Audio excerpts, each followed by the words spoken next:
Ah, Super Mario. This fat ass has been through so many adventures it's not even funny, but damn are the quality of his games high. Each and every Mario installment, while on occasion can be flawed, is still great. I would like to thank the few people who voted in the poll I posted on Twitter and Instagram for their contributions, and I'm not surprised this won. What kind of reviewer would I be if I didn't cover this game? And from the 2D action of the classics to the experimental 3D games, Mario is great. But this is about the game that started it all. So of course everybody knows this game. It's such a classic and staple in video game history that a lot of people who don't play video games know the overworld theme of the game. However, what I'm here to figure out today is whether or not the game still holds up. Well, only one way to find out. So without further ado, this is Super Mario Bros. First, a little backstory. Created by Shigeru Miyamoto, Mario debuted in 1981's Donkey Kong, where he was originally known as Jumpman and had to save his girlfriend Pauline from the rapacious Donkey Kong, inspired by the famous movie character King Kong. Pauline wasn't really used too often after this game. She later went on to appear in some spin-offs in the Mario vs. Donkey Kong games, but other than that, the only main series game she's appeared in is Super Mario Odyssey, which finally established that she is now the mayor of a city. Anyway, Mario would later appear as the antagonist of Donkey Kong Jr. and go on to star in his own game, Mario Bros. This was the game that made him into a plumber from New York, apparently, and introduced his brother Luigi. Then there was the unfortunate video game crash of 1983, where so many consoles flooded the market that it made consumers confused and discouraged them from buying video games. That's a very vague statement, and you can look into this long story on your own time, but the point is, things were looking bad for the video game industry until Nintendo stepped in with the NES and Super Mario Bros. As a pack-in title. In order to get people to buy the system, they bundled it with Rob the Robot to pass it off as a toy, who became a guest character in Mario Kart DS later on, as well as a playable fighter in Super Smash Bros. Brawl and all games onwards. Super Mario Bros. Became famous soon after and single-handedly saved the video game market, and without it, I'm sure we wouldn't have video games at all today. With that covered, it's time to give Super Mario Bros. The review it deserves. The story of this one is simplistic, but a tad different from that of later titles. So this guy named King Bowser, King of the Koopas, has used his magic to turn all of the inhabitants of the Mushroom Kingdom into bricks, while also kidnapping the princess of the kingdom, Princess Peach, originally known as Princess Toadstool, until her name was changed to match her Japanese name in 1996's Super Mario 64. After hearing the news, Mario, some random plumber, decides to rescue Princess Toadstool with the help of his brother Luigi, and so they set off on their quest. What's also interesting is that at the end of every world, you face a clone of Bowser, revealed when you pelt the clone with fireballs as Fire Mario, and this was implemented into the story due to it being a bug on the NES that I guess they didn't feel like fixing or couldn't fix at all. The whole clone thing wouldn't be seen again until 2011 with the release of Super Mario 3D Land, but that's a story for another day. Also, it's weird how Bowser's magic technically makes every block in the game a Mushroom Kingdom resident, so Mario is murdering someone with every block he breaks. Not to mention the fact that Super Mario World 2 Yoshi's Island has since entrenched that Mario and Luigi are from the Mushroom Kingdom, not anywhere in the real world. But regardless, the story is fine, so it's time to move on to the presentation, and I'd like to discuss something important here. So I was a bit conflicted on how to record the game for this review. I own the game on the 3DS, but I can't record that. I also own the game on the original NES, but I don't actually have an NES, so that was out of the picture too. So my only other options were to download an emulator for a more classic feeling, or deal with the border of the Switch emulation. Ultimately, I decided to go with the Switch version because of its higher resolution and fantastic emulation quality. Seriously, this thing looks awesome. The PC emulator runs at 1600 by 900p, which is fine, but the Switch one is much better, at 1920 by 1080. I know that the Switch version has a rewind feature and save states, which can be considered cheating, but you'll just have to take my word for it that I didn't use either one. Although I did get a little tempted at some points. So on the whole, the game has some pretty solid art direction. The backgrounds are a bit bland and the level themes aren't too creative by today's standards, but the sprites look pretty good and the animations are very nice. In terms of music, the soundtrack was composed by the one and only Koji Kondo. For making quite possibly the most famous piece of video game music of all time, I commend you, Kondo, but that doesn't mean I love this soundtrack. It's good overall, don't get me wrong, but the track selection here is really small. The only things here are the overworld, underground, water, and castle themes, as well as a short star theme and sped up versions of each song for when the player is going too slow and has only 100 seconds left. The overworld, water, and underground themes all sound nice, but the castle theme is incredibly forgettable, and the hurry version of the star theme sounds absolutely terrible.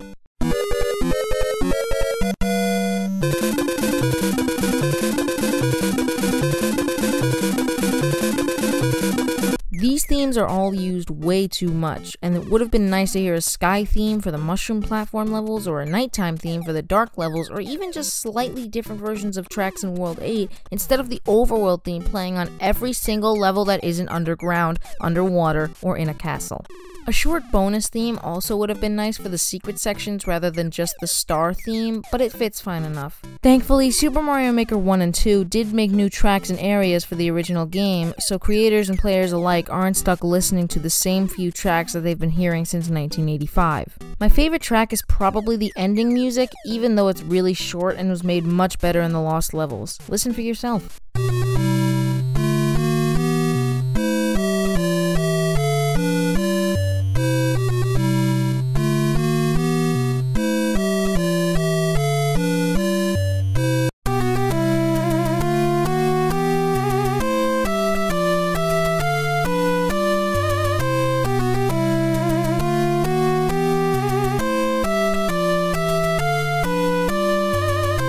Later worlds start putting quite a bit of pressure on the player, and I can't be the only one who thought that hearing the happy-go-lucky overworld theme in nerve-wracking levels like these felt really out of place.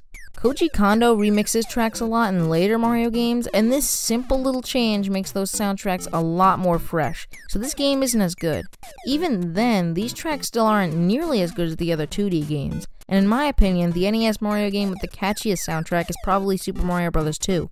Now, I know that this was 1985 and the standards for music hadn't yet been established, but in my reviews, I refuse to let nostalgia or retro vibes get in the way of criticizing how some older games have aged, a very important topic that goes triple when discussing games like Super Mario 64, Sonic Adventure, and many other early 3D games from the mid to late 90s.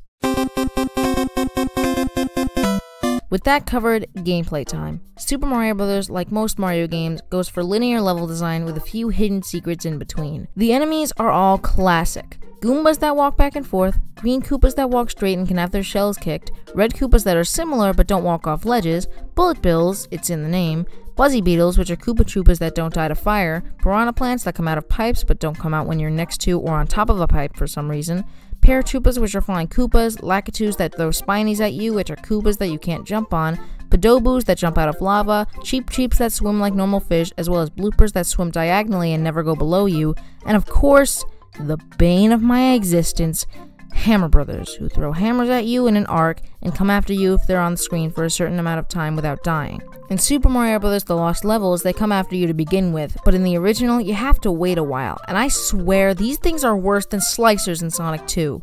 At least there, Sonic could pick his rings back up to take another shot at the slicers, but here, Hammer Brothers are incredibly hard to dodge and even harder to kill, and Mario has little endurance. These things will kill you a lot, especially that last Hammer Brother at the end of the final level.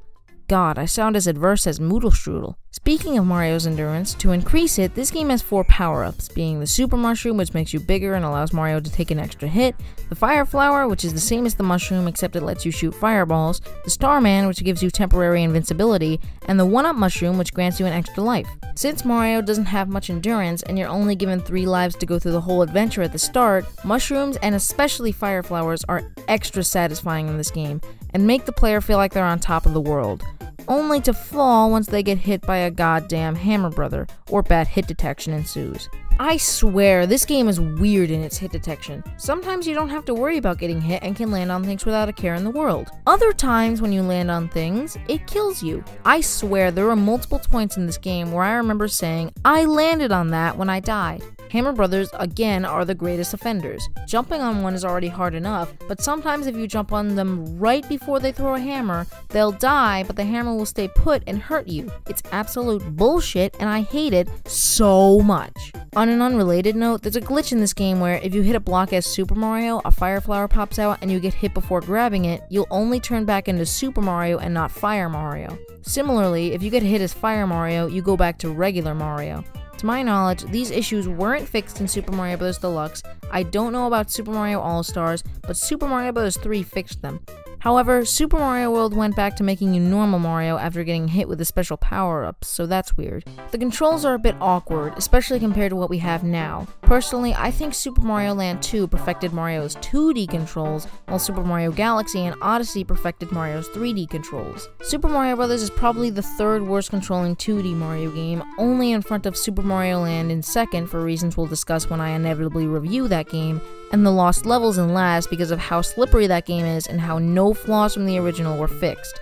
Mario jumps with A and holding down B runs. B also shoots fireballs when you're Fire Mario, and while running, Mario can run over single spaces between blocks. The only real problem with this setup is the acceleration. In this game, I feel that Mario takes too long to get to full speed, making jumps occasionally annoying to perform. It's something that you don't think will be that bad until it actually happens to you. Trust me when I say that it'll fuck you over more times than you'd expect. This acceleration also makes higher platforms in the sky-based levels harder to jump to, since you need to be at full speed to jump the highest and farthest. It also makes the occasional do-or-die platforming in this game much more annoying, though it's nowhere near as bad as the Lost Levels was. There's a reason why the Galaxy games have more do-or-die platforming compared to what should be here. Mario sinks like a rock if you don't have enough speed here, but in the Galaxy games, his controls are much more floaty. It complements the level design much better. However, I must admit, this game does have its moments. Some parts of the game allow Mario to run through the level really quickly without punishment, and those parts are actually really fun. It's really satisfying to make perfect jumps over piranha plants and onto platforms when you're blazing through some of these levels, which is why I personally believe that Super Mario Bros. Is most fun when you speedrun it.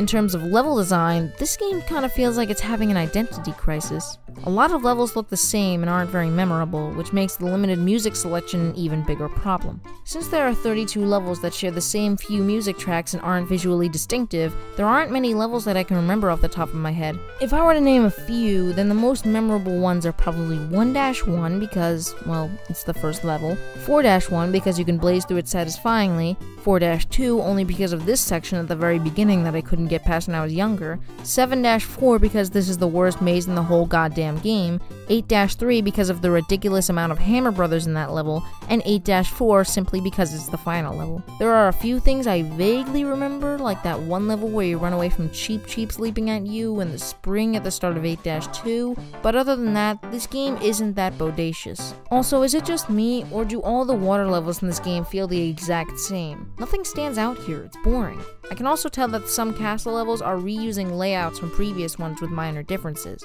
But what I remember about World 6 onwards is that this is the point where the game gets kind of annoying. It's not so much that it throws more at you, but it's that the game stops giving you power-ups, causing the later levels to make every step feel like your last, especially if you're inexperienced at the game. Personally, I've been playing this game for years and know where a lot of the power-ups are, but newcomers will expect to find power-ups in question blocks like in the earlier stages. Later stages almost exclusively hide power-ups in normal bricks, so their only options are to break every single block they come across for power-ups, look up their locations online, or suck it up and see how long they can last as normal Mario. With extra lives, almost all of them are hidden in invisible blocks, even from the very first level. And since there are 32 levels in the game and you're only given 3 lives for the whole thing, I can only truly beat this game with the warp zones, which allow the player to warp to World 4-1 at the end of 1-2 and 8-1 at the beginning of 4-2.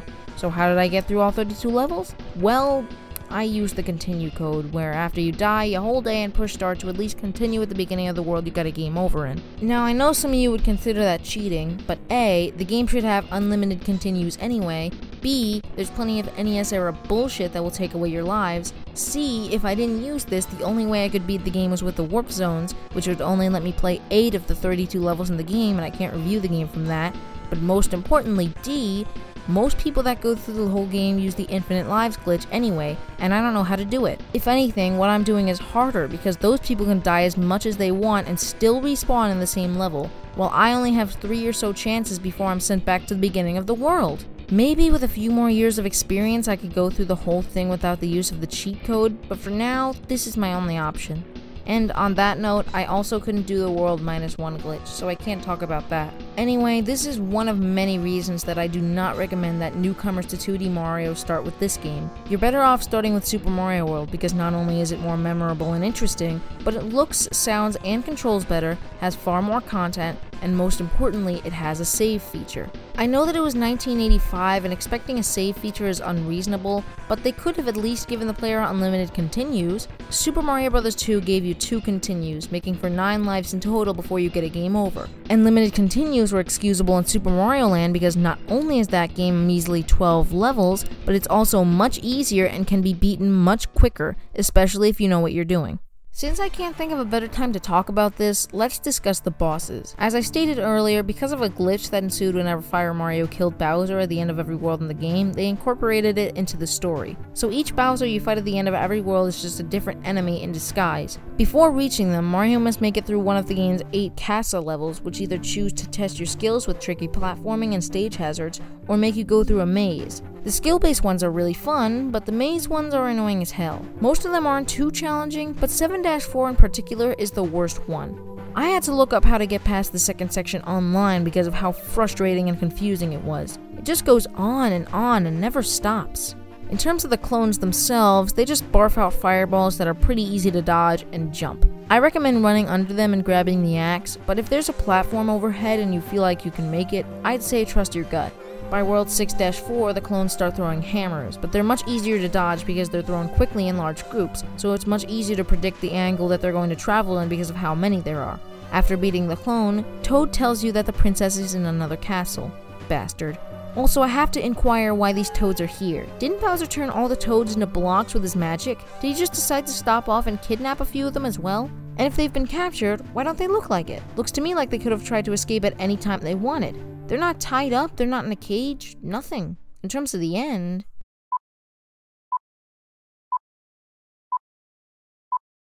World 8-4 definitely feels like a proper final level. There's lots of enemies moving about, and their placement's pretty good actually. I also like how this level incorporates a swimming section near the end, albeit a short one. This maze is different in the sense that you have to pick which pipes you have to go into to progress. They're all pretty simple because the first one has a piranha plant that glitches and disappears, indicating that you should go down it. The second one is in midair, and the final one comes after a gap you must jump over. I can see newcomers having some issues with this, but with some trial and error you should be fine. There's also, of course, the last Hammer Brother, and... what can I say? It's fucking annoying. Don't have a power-up? Well, you're gonna need some serious luck to get past this son of a bitch, and don't expect any help from the level. Not a single power-up. Finally, you reach the Every Villain is Lemon's King Bowser, and... he is the same as the World 6 and 7 clones. Afterwards, you save the princess, who also doesn't look captured. Luckily, this was fixed in Super Mario All-Stars. Anyway, Princess Toadstool congratulates you and presents Mario with a new quest. This hard mode turns all Goombas in the game into Buzzy Beetles and makes all platforms slightly smaller. Not much, but it's something. You also get a level select, which is nice. However, if you're playing the NES version or any other version without save states, then you have no way of accessing these rewards after shutting the game off, which kinda sucks. Super Mario Bros. Has a 2-player mode in which you and someone else can play as Mario and Luigi. However, those who are familiar to the way New Super Mario Bros. Wii, New Super Mario Bros. U, and Super Mario 3D World handle multiplayer may be disappointed to find out that 2 players can't play at the same time. Once one person dies, the other person goes, and that's fine for the NES. I understand why they couldn't handle multiplayer any other way back then for a game like this, so I don't mind much, but again, new players may be a little miffed by this. It's kind of funny seeing how Luigi wasn't just in Mario Shadow back then, but he was Mario Shadow. In this game, Mario 3 and Mario World, Luigi is nothing more than a palette swap, and the only game that gave him his own sprite was Mario 2. And that about gets us to our conclusion. How well does Super Mario Bros. Hold up in 2020? Well, I'd say it's aged alright. The majority of the level design is pretty good, and the soundtrack is fairly memorable. The graphics still look appealing to this day, especially in modern emulations of the game, and the game is really fun to speedrun. However, there are things that really don't hold up too well. Mario's acceleration feels disjointed in comparison to future installments. Some of the hit detection is a little unfair at times. The lack of continues or a save feature makes the game arbitrarily harder if you're going through all 32 levels without the continue code or save states. The bosses feel uninspired and dull compared to future games. Even the Koopalings are more interesting. The small soundtrack and lack of distinction between stages makes a lot of levels blend together. And of course, the Hammer Brothers will piss off anyone who plays this game, and killing them feels like pure luck. For these reasons, I discourage those who haven't played a Mario game before, or just a 2D one specifically, from starting here.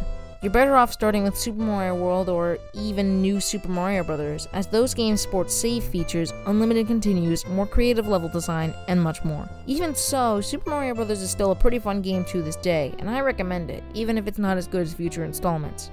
If you're going to play the game, I'd say your best options are the version that comes with a Nintendo Switch Online subscription, or the version available for purchase on the Nintendo 3DS Virtual Console. In fact, despite the lower resolution, I think the 3DS version of the game looks even better because of its brighter color palette. Sure, it costs money and doesn't have a rewind feature, but I still like it. Just don't play it on the Wii U Virtual Console, as on there, it looks incredibly washed out and colorless. Super Mario All-Stars is also a decent way to experience the game in a new way, but in the case of Super Mario Bros. Deluxe, unless there's some sort of ROM hack that allows you to play it in the style of the original that I'm unaware of, I'd stay away. The game adds some extra content that is pretty good, but the screen crunch in the main game isn't the best trade-off, and the version of Super Mario Bros. The Lost Levels is practically unplayable. And with that, I'm done. If you enjoyed today's review, please leave a like and consider subscribing for more. I have a Twitter account where I post status updates on videos, opinions on games and current events, and mess around with friends. You can also find me on the new channel, Night Dwellers, where I meet up with Supermatic64, Crispy Burgers, and Moodle Strudel to play video games and talk about random crap. At night. That fucking ass on my face. I want it so bad. Medic just stand 3 stocks. Oh my god, you jerk! You jerk! I couldn't resist. I mean, couldn't resist. Medics. The thing here is that you have no way of getting revenge. If you don't hit him, then you're not gonna not hit him. But if you do hit him, that's what he wants. You know what? I took that stock. Links for all of those will be in the description. Thank you for watching, have a wonderful day, and I'll see you all in the next review.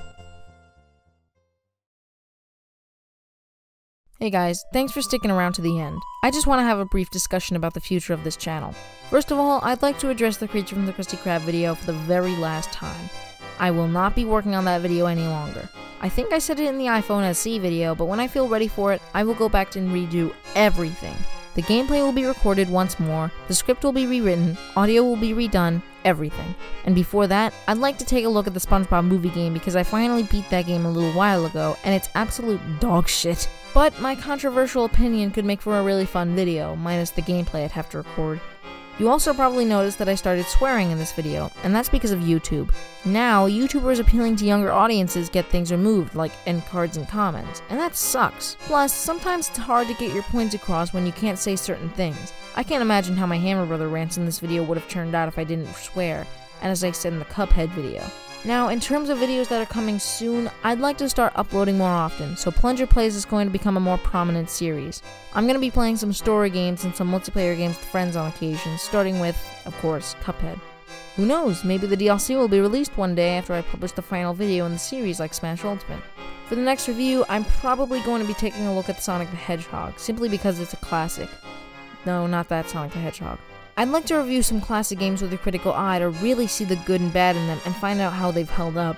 However, this could be subject to change. And one final note, as said earlier, I'm now part of the new channel Night Dwellers, where I meet up with friends at night and do, well, anything we feel like doing. So be sure to go check those out. Anyway, thank you for sticking till the end, and I hope you have a great day.